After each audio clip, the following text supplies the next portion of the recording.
C'est l'un des rendez-vous de ces vacances à Cotonou. Un bon plan qui s'étend sur 32 jours. Le gouvernement a lancé depuis le 8 août 2024 le spectacle de musique Chante et danse avec l'Amazone. Des soirées live sur la place de l'Amazone. L'orchestre Divine Mello a fait voyager le public à travers l'interprétation de titres de plusieurs artistes du continent. Des morceaux de béninois dont Saboran Danialou, dont Métoc, Vano, de Congolais tels que Fally Ipupa, Koffi Olomide. Les mélomanes ont également eu droit à des sonorités ivoiriennes et nigérianes en vogue. 3 heures de show offerts par cet orchestre composé de 2 chanteurs, un bassiste, un soliste, un pianiste, un batteur et un percussionniste. Ils ont fait vibrer le podium installé derrière l'Amazone et toute la scène autour. Les participants de ce samedi soir sont satisfaits à la fin du spectacle. Ils ont vraiment chanté et dansé avec l'Amazone au rythme du groupe Divine Mello. C'était vraiment super. Nous on était juste venus pour se détendre. On a remarqué le live. On a voulu se rapprocher. C'était vraiment de ouf. Franchement, présentement, j'ai mal partout parce que j'ai tellement dansé.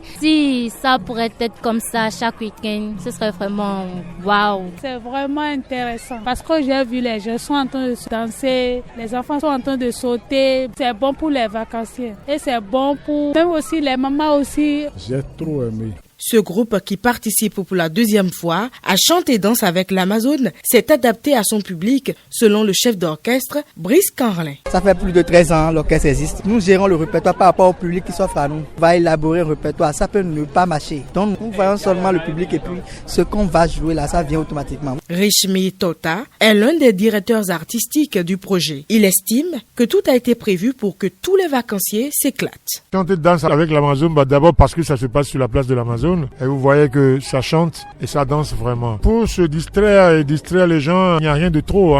Il faut varier la distraction. Aujourd'hui, les gens vont danser dans les boîtes, ils vont danser dans les VIP, ils vont à la plage, ils viennent se promener sur l'Amazone, mais il faut mettre aussi un peu d'ingrédients pour varier un peu les choses. Ça draine du monde. Selon Faisal Nyonlonfin, directeur du cinéma et des arts vivants de l'ADAC, les artistes qui animent l'événement durant les 32 jours ont été sélectionnés grâce à une base de données. Quand on a voulu faire l'événement l'année dernière, en lançant ça, on a compris que beaucoup de personnes se sont inscrites par la suite. Donc on a une base de données où on a gardé tous ces orchestres. On en a recensé depuis le début de l'année aussi. Donc après on a mis en place un comité qui a statué sur les orchestres qui ont été sélectionnés pour cette édition qui s'étend sur 32 jours. Il y aura un orchestre par jour et sur les 32 jours, il y a 2 soirées de danse. Et pour ces 2 soirées de danse, il y aura 6 groupes, 3 groupes par soirée. Pour les soirées de danse, il y aura un groupe qui fera 1 heure, 1 heure, 1 heure chaque fois. Donc il y aura 3 groupes par soirée de danse. Chante et danse avec l'Amazone se poursuit tous les soirs de 17h à 20h jusqu'au 8 septembre 2024 sur la place de l'Amazone. Dans la journée, vous pouvez vous y rendre pour pique-niquer.